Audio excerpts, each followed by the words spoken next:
Brought to you by GTA, your island, your network.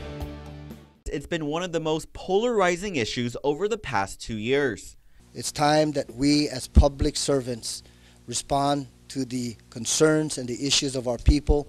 His Bill 4 is the first proposal this term to address raises for elected officials. In this case, his measure would reduce the salaries for the governor, lieutenant governor, and senators.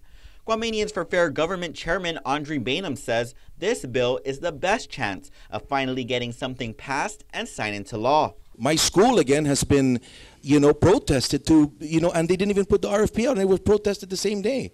We don't have Xerox allotment in our school. No more paper, sir. We got a lot of problems on this island, but we need to put this behind so we can put our trust in you guys again. That's what this has been all about. It's not about the money. And while none of their salaries would be affected by Bill 4, dozens of members of the administration came out in packs against the proposal. Port GM Joanne Brown served 6 terms as a senator. She says they need to stop trying to tear down and diminish the position, but instead invest and build. At the end of the day, we're quarreling about a few pennies on the table and thinking look at all this time and effort because we think we're really going to make a big impact to the lives of the people of Guam. And at the end of the day, we're not. Cut your salaries to nothing. You think that's going to change the realities in government? It's not.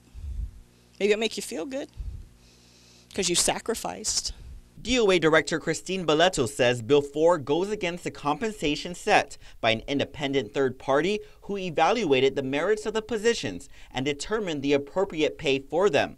St. Nicholas, however, questioned Boleto, saying these raises were actually adjusted by DOA to reflect the amount they wanted to compensate. Do you have documentations to prove that? I do. I did not bring it with me because I would be interested in seeing that because that's not the information that was presented with to all me. due respect, it's not my job to prove to you. It's your job to prove to the committee. Well, if you're and so, if you could please demonstrate by providing the documentation. Right, but you're making statements that are questioning the integrity of our people by saying that we're the ones that are making those decisions, absent the independent consultant's recommendations. I'm not making any accusations. I was here during the last go-around that we did this, and the Department of Administration, when they provided the actual Hay study, the amounts were not consistent. Meanwhile, Police Chief J.I. Cruz questioned whether Bill 4 was good policy or just great politics.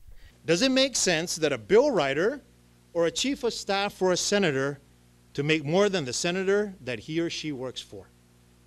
To me, that makes no practical sense. He says what makes sense is actually investing in these high-level positions. St. Nicholas, who has his own Bill 11 to roll back raises, questioned Cruz, saying the savings of $47,000 a month realized through Bill 4 could actually be used to pay for a pair of new police officers.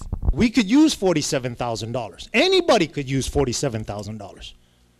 But I'd rather save the $47,000 per month, invest it in all of you, invest it in us, invest it in the governor, lieutenant governor, and get me bills like 33163 that's going to give me 40 police officers per year over the next 5 years.